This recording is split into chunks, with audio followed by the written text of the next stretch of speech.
Bonjour à tous. Cet épisode est la suite et la fin des 3 épisodes sur l'histoire de l'esclavage. Si vous n'avez pas encore vu les 2 premiers épisodes, je vous invite à aller les voir, ils sont disponibles sur notre chaîne.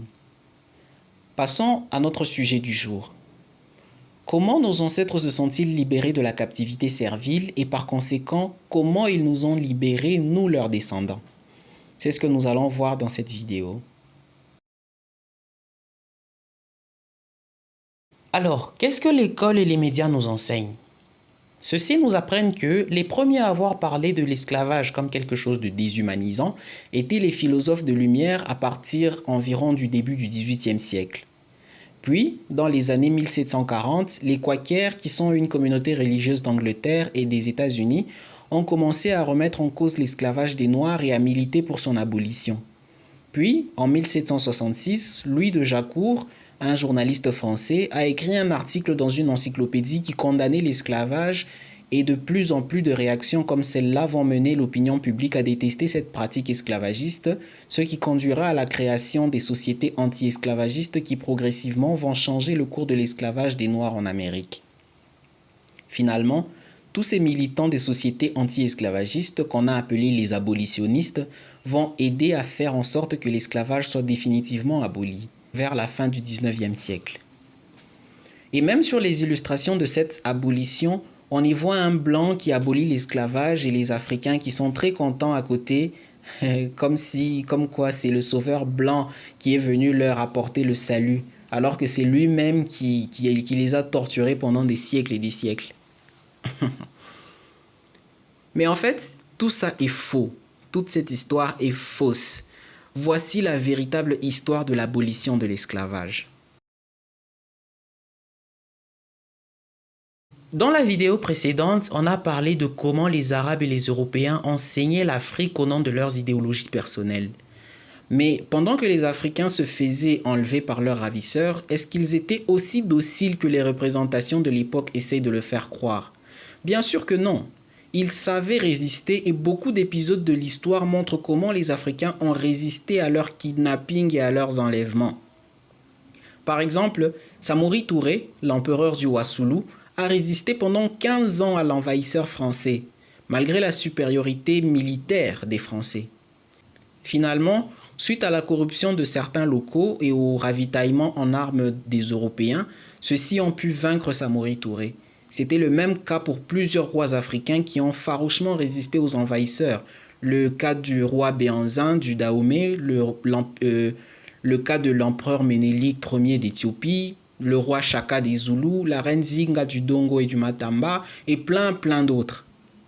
Alors, suite à cette défaite des rois et des reines africains, suite à cette défaite des rois et des armées africaines, ainsi a pu commencer le kidnapping des Noirs chez eux pour les emmener travailler en Amérique. Et même alors, bien que les rois ont été vaincus, ça ne veut pas dire que les Africains se sont laissés faire. Sachez que 50% des bateaux qui quittaient l'Afrique en destination de l'Amérique n'arrivaient jamais à bon port. Pourquoi cela? Tout simplement parce qu'ils se révoltaient en chemin, prenaient leurs bourreaux en otage et les obligeaient à faire demi-tour pour retourner dans leur pays. N'est-ce pas ingénieux ça? Prenons juste 2 exemples parmi des milliers. En 1767, les captifs du navire L'Industrie prennent d'assaut l'équipage et arrivent à retourner chez eux. Pareil en 1769, le navire Nancy, qui venait de lever l'ancre avec des captifs à bord, des guerriers du Nigeria prennent des pirogues et arrivent à rejoindre le navire, le prendre d'assaut et délivrent tous les captifs et les ramènent chez eux. Ce ne sont que 2 exemples parmi des centaines, voire des milliers. Mais pour ceux qui sont quand même parvenus à arriver à destination, c'est-à-dire là où on les emmenait pour y travailler comme des esclaves parce qu'ils n'ont pas pu se rebeller ou parce que les conditions n'étaient pas propices pour eux, ou alors ils se sont rebellés mais que leur rébellion a été matée. Qu'est-ce qui se passait pour ces gens-là quand ils arrivaient en Amérique?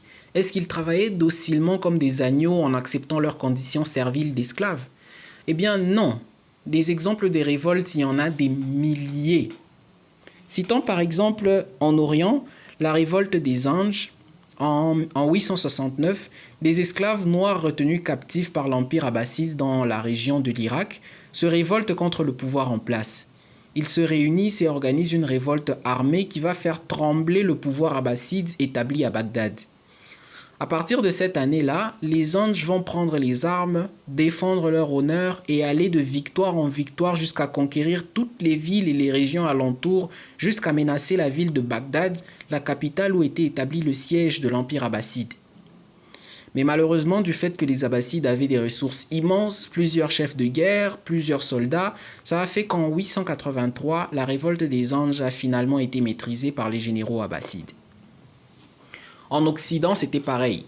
On peut citer ce que les Européens ont appelé le marronnage, par exemple.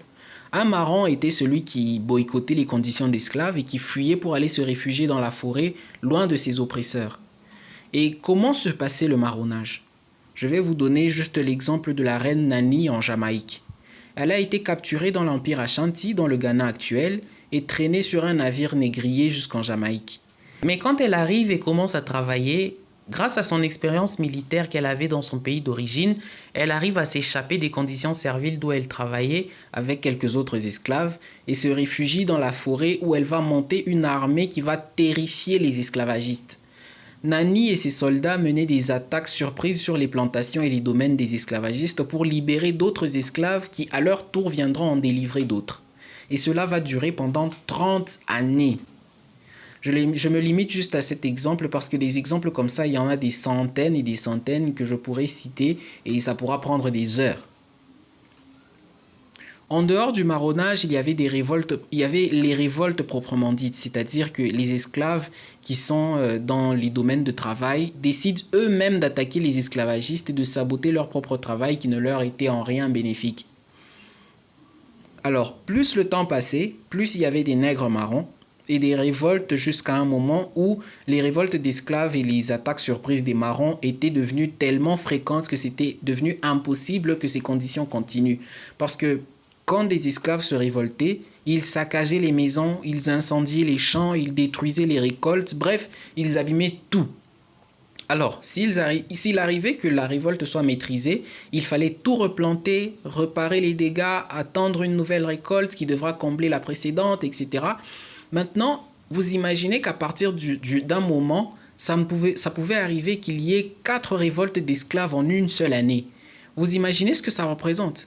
Pendant qu'on est encore en train de réparer les dégâts de la précédente révolte, se replanter les champs, récupérer ce qui est récupérable et tout, une nouvelle révolte éclate pour encore plus de dégâts. Et cela 4 fois dans la même année. C'était tout simplement devenu impossible de continuer la traite car elle n'était plus rentable. Les esclaves avaient réussi à pourrir la vie à leurs bourreaux. Après cela, les Africains se sont rendus compte que ce n'était plus nécessaire de se limiter à quelques révoltes par-ci par-là. Alors, qu'est-ce qu'ils ont fait? Les vrais Africains qui ne s'étaient pas séparés de leur ancestralité, qui avaient gardé leur âme de guerrier, se sont réunis en 1791 pour une grande manifestation. C'est cette cérémonie ou manifestation qui sera le précurseur d'une série de victoires qui leur a permis de conquérir définitivement leur liberté et par conséquent notre liberté, nous leurs descendants. Cette cérémonie, c'est celle qu'on a appelée la cérémonie du bois caïman, où des centaines d'Africains se sont réunis pour une cérémonie spirituelle. Ils se sont unis au grand esprit de l'univers qui leur a donné la force de s'armer de courage et de détermination afin de se battre une fois pour toutes et définitivement gagner leur liberté. Ainsi a commencé une série de batailles comme par exemple la bataille de Croix-des-Bouquets, de Fort-Dauphin, le siège de Port-au-Prince, la bataille de Vertières. Bref, au total, il y a eu plus de 30 batailles que les Africains ont remportées haut la main malgré la supériorité militaire des Européens. Et finalement, cette série de batailles s'est soldée par la victoire des Africains, l'abolition définitive de l'esclavage dans les colonies américaines et la fondation de la première république noire d'Amérique, la République d'Haïti. Rappelons ici que la cérémonie qui leur a donné la force, le courage et la détermination pour arriver à cette grande victoire, c'est leur spiritualité africaine ancestrale et la bénédiction des ancêtres qu'ils ont reçue lors de cette grande cérémonie du bois caïman. Cela ne vous rappelle rien? Prenons quelques exemples. Les Arabes ont conquis presque la moitié du monde connu à leur époque. Qu'est-ce qui les a motivés? C'était la foi et le besoin d'accomplir leur devoir du djihad.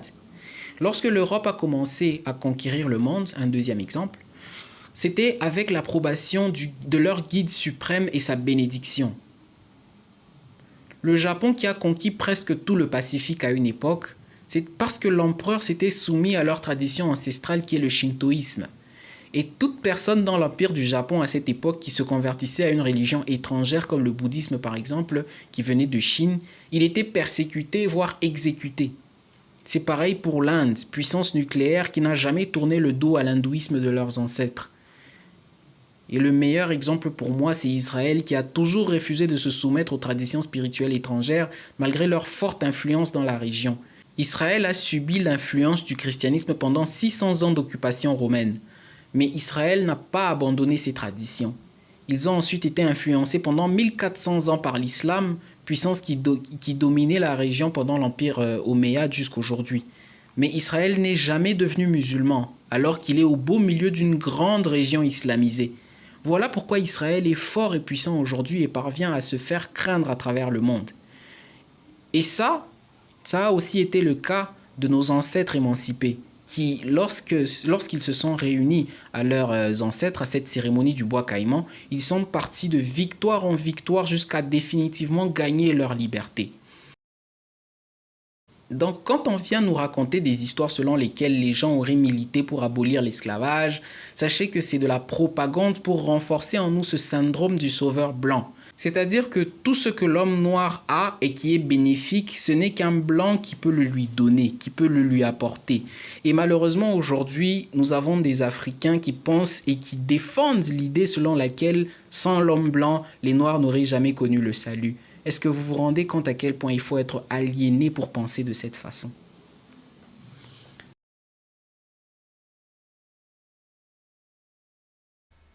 Ce que nous devons retenir est que l'être humain ne peut devenir que ce qu'il peut imaginer. Vous vous demandez peut-être pourquoi nous faisons cette série de vidéos. C'est parce qu'en fait, l'être humain ne peut jamais devenir ce qu'il n'est pas capable d'imaginer. L'être humain ne devient que ce qu'il imagine. Ainsi, si des gens s'imaginent à travers ce qu'on leur raconte, à travers ce qu'ils voient, s'ils s'imaginent que eux ne peuvent être que des esclaves, eh bien ils ne deviendront que des esclaves. Si eux, ils s'imaginent qu'ils sont des rois et qu'ils ne peuvent qu'être ça, eh bien ils finiront par le devenir. Ainsi, en détruisant, en démolissant cette imagination selon laquelle les Africains, ce ne sont que les Africains qui sont des esclaves, eh bien, nous arriverons à libérer beaucoup d'esprits de cette prison mentale dans laquelle ils sont enfermés. Je t'invite à liker et à t'abonner si ce n'est pas encore fait, et surtout à partager notre contenu autour de toi, que ce soit en statut WhatsApp ou par n'importe quel autre moyen, afin que les autres aussi puissent être informés du travail que nous faisons pour éveiller les consciences, éveiller notre communauté noire à travers le monde. Pour le reste, je vous dis à très bientôt.